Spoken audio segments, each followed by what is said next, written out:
Welcome back to another technical deep dive here in the debug zone. Today we're tackling a big question and breaking it down with insights from other users. Hopefully this clears up some misconceptions and helps you get the answer you need. So buckle up, stay a little curious, and let's jump right in.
And that's a wrap.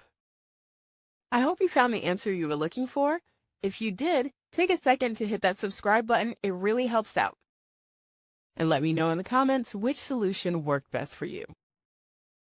See you next time in the debug zone.